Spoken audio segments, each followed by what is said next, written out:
After entering into an alliance with Cersei Lannister in King's Landing, Queen Daenerys and the Targaryen faction withdrew to the north to prepare for war. Once arrived, they learned the dragon Viserion now served the Night King and breached the wall, allowing the White Walkers and Army of the Dead to begin their invasion of Westeros. Though many Northmen mistrusted Queen Daenerys and the Targaryen name, Jon justified his decision to bend the knee by explaining that she was providing 2 elite armies and 2 full-grown dragons, which in addition to the Lannister army would help them survive the coming conflict. Despite his words, many remained skeptical, like House Glover, which refused to provide men for the defense of Winterfell. Even his own family were not convinced, as Sansa was adamant the North must remain independent, and Arya was suspicious of the Queen's intentions. The three-eyed raven Bran Stark, however, shared no opinions, largely keeping quiet and only providing information when he deemed it necessary. Even with all the challenges he faced, Jon Snow was convinced he did the right thing, as his relationship with the Queen grew closer, resulting in the dragon Rhaegal accepting him as a rider, allowing them to soar through the skies together.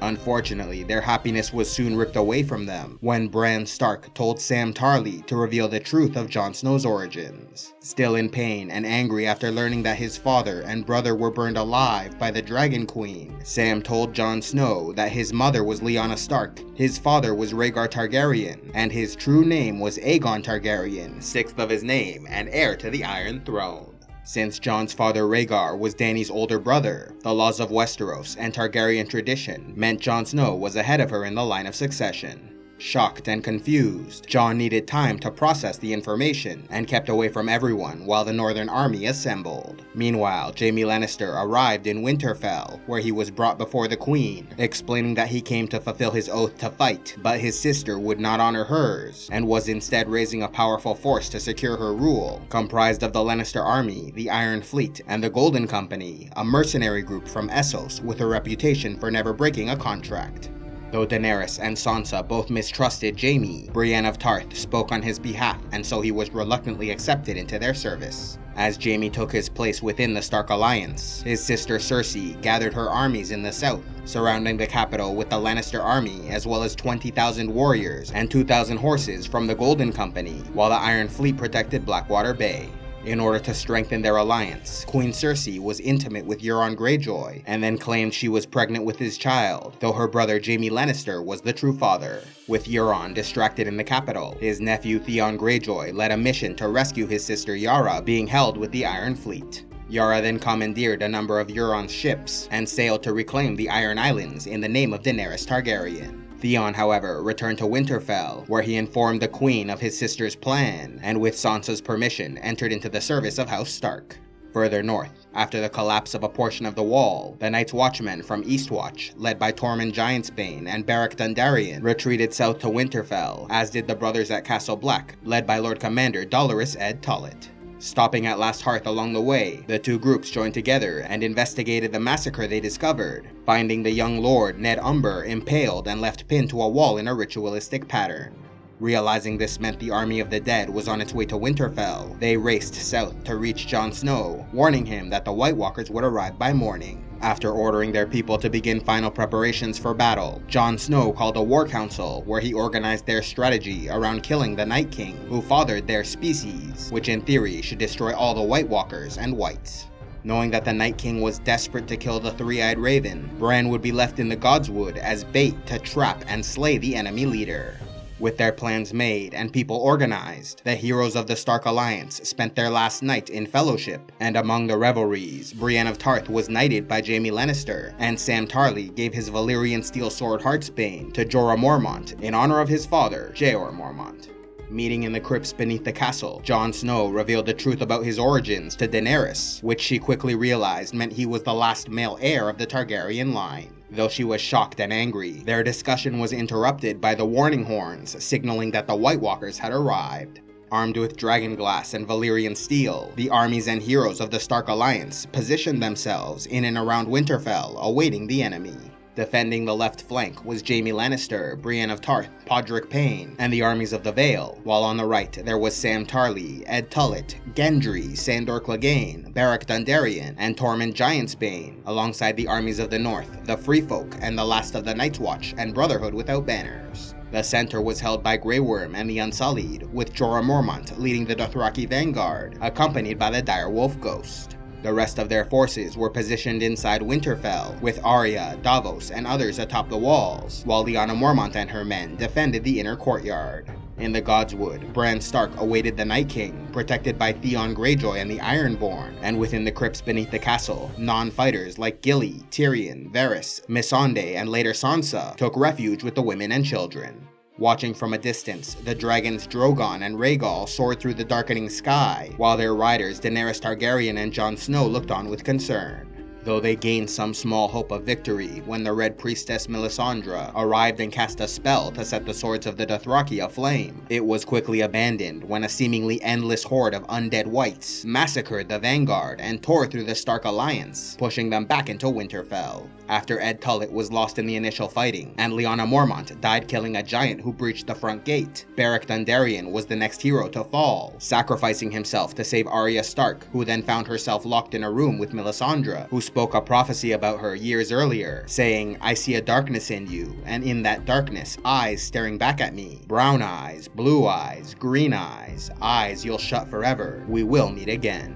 Outside the castle, Jon chased after the Night King, who avoided the fight by raising the dead all around them, which now included all those who perished fighting for the Alliance. Daenerys was also trapped amongst the dead, but was saved by Jorah Mormont, who died in her defense. With the enemy seeming invincible and their plan in shambles, even the women and children were not safe as the dead bodies of the crypt rose up and started killing those trapped within. With the defenders largely vanquished and the castle in ruins, the White Walkers marched into the Godswood, where the Night King killed the last Ironborn guard, Theon Greyjoy, with his own spear. Yet just as all seemed lost and the Night King reached for his sword to slay the Three-Eyed Raven, Arya Stark ran quick and quiet past the White Walkers, before leaping into the air with a Valyrian steel dagger to plunge it into the Night King's body. Shattering the enemy leader, the White Walkers soon followed, as did Viserion and the Undead Army, leaving the few survivors of the Stark Alliance to claim victory. Though many died in the Battle of Winterfell, including half of the Dothraki and Unsullied armies, the Red Priestess Melisandre was lost when it was over, taking off the magical necklace to reveal her true self as an elderly woman before she collapsed and died. After a mass funeral, House Stark hosted a great feast in celebration, where Queen Daenerys named Gendry as the lawful son of Robert Baratheon and heir to the lordship of Storm's End. However, as the evening progressed, the Queen grew increasingly uncomfortable watching the Northerners and Wildlings praise Jon as a hero and king, while she sat alone like a guest in a foreign land. With the festivities completed, Daenerys called a war council to discuss the next stage of their campaign, and after hearing that the new Prince of Dorne pledged his support and Yara Greyjoy successfully reconquered the Iron Islands, it was decided the last of their Northmen, Dothraki and Unsullied, would march south and lay siege to the capital, while the dragons accompanied a smaller force by sea to Dragonstone, where they could stop the Iron Fleet from bringing in supplies. When the meeting was over, Arya, Sansa, Bran, and Jon spoke privately in the Godswood, where the truth of Jon's origins were revealed. However, because Jon did not want to be king or cause trouble for the Queen, he made them swear an oath of secrecy, to which they both agreed. After learning the truth about the brother she loved, Arya left Winterfell alongside the Hound, both bound for the capital, where they had enemies to kill.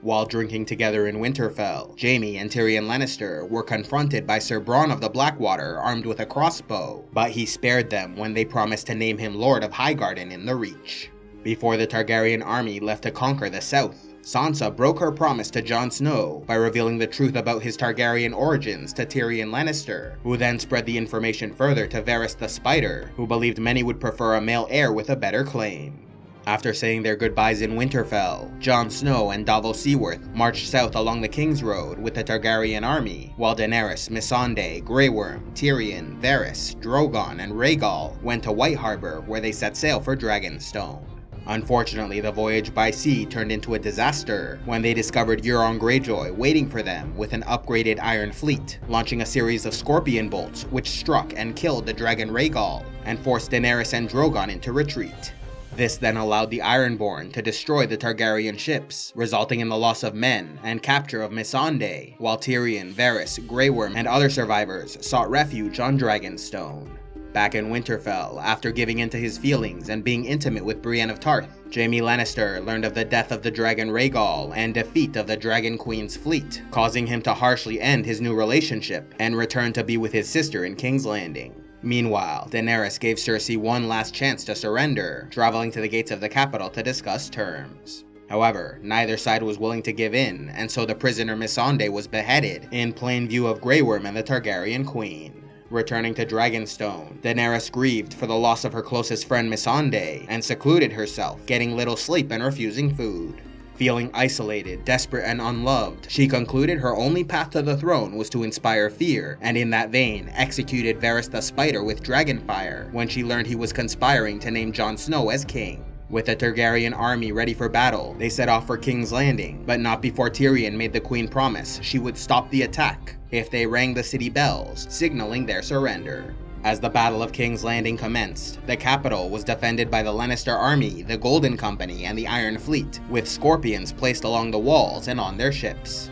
Yet all these preparations proved useless against the full might of the dragon Drogon, who was able to dodge their projectiles while raining torrents of fire upon them. After defeating Euron and burning the Iron Fleet, Dany set fire to the scorpions on the walls, blasted through the city gates, and destroyed the Golden Company and Lannister forces outside the city. Grey Worm and Jon Snow then led the Northmen, Dothraki and Unsullied into the city streets, tearing their way through the defenders. Their advance was so brutal, victory was soon assured, and so the bells rang, and the enemy warriors surrendered. But it was not enough to appease the queen, who broke her promise and continued the attack, destroying the city and massacring the civilian population. Although Jaime Lannister was arrested by the Targaryen army on his way to the capital, Tyrion released him so he could find Cersei and flee with her to start a new life in Essos. However, on his way he encountered Euron Greyjoy and suffered 2 stab wounds, before killing his enemy and continuing on his way to find Cersei. Meanwhile, after convincing Arya to abandon her mission of revenge, Sandor fought a duel with his brother Gregor Clegane, who in accepting the challenge, disobeyed the queen and killed her hand Qyburn.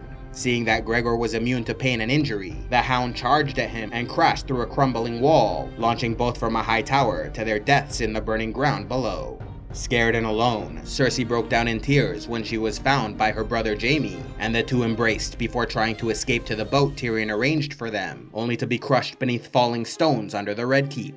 After the battle was over, Jon Snow and Davos Seaworth walked through the ruined city and were upset to find Grey Worm and the Unsullied executing unarmed Lannister soldiers. They then witnessed Queen Daenerys give a speech, not only celebrating their victory, but also claiming the war would continue until they conquered all of the known world. As Jon Snow looked on with dread, Tyrion approached the Queen and threw away his badge of office, resigning as Hand of the Queen in protest of her actions. Angered by his disrespect, and aware he committed treason by freeing Jaime Lannister, he was arrested to await execution. Encouraged by both Arya and Tyrion to choose duty over love and kill the queen before her war spread any further, Jon found Daenerys in the ruins of the throne room and stabbed her through the heart as they embraced. Crying over her fallen body, Jon was soon joined by Drogon, who targeted the Iron Throne in his anger, melting it with dragonfire before picking up Dany's body with its claws and flying off away from the city. After 8 years traveling across much of the known world, starting as an exiled princess to become Queen of the Seven Kingdoms, Daenerys Targaryen died in the Red Keep of King's Landing before ever sitting the Iron Throne.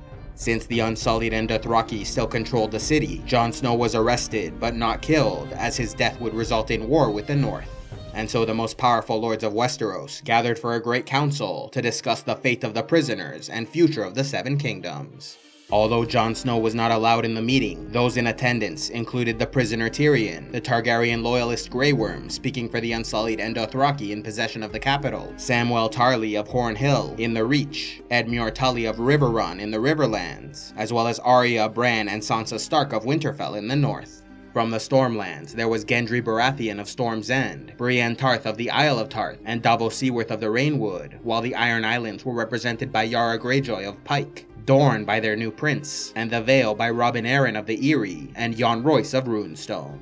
With these influential leaders gathered together along with several other great lords of the continent, they decided that Bran Stark, also known as Bran the Broken, would rule as king. Arguing that his knowledge of the past made him wise, and the story of his life was unique, Tyrion also suggested they abolish hereditary succession in favor of an elective monarchy where representatives of the great houses of Westeros could vote for future rulers. To everyone's surprise, Bran readily accepted the position and seemed to expect it, suggesting this may have been part of his plan all along.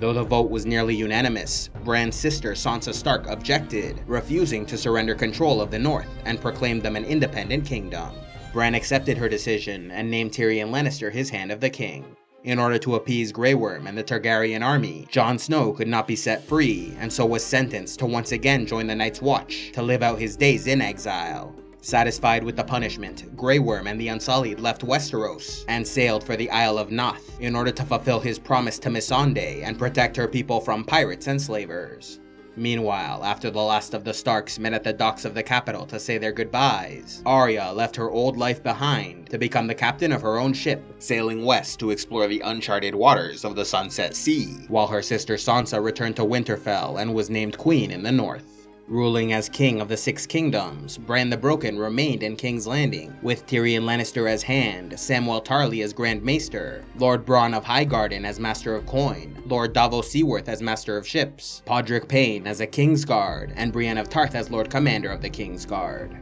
As for Jon Snow, the last living member of House Targaryen, he went to Castle Black, where he reunited with Tormund Giantsbane and his direwolf Ghost, before embarking on a mission to resettle the free folk beyond the Wall. Though he was sad to have lost his place in Westeros, Jon seemed content to finally be free as he rode off into the far north.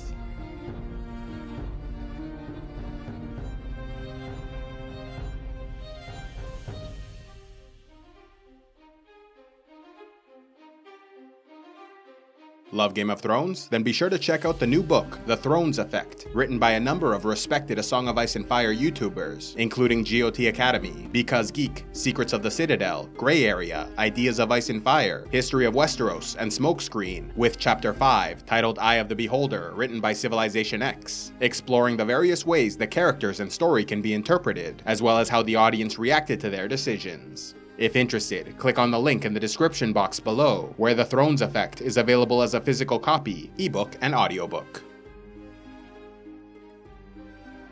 A special thanks to all those who contribute to CivilizationEx, like the book nerd Lady J, Shaenar Targaryen of the Citadel, Lionel Storm, the Warhammer of Lightning, and youtube.com/soulguidemedical. If you'd like to help CivilizationEx, click on the Patreon link, and please be sure to like, subscribe, and turn on notifications to see more.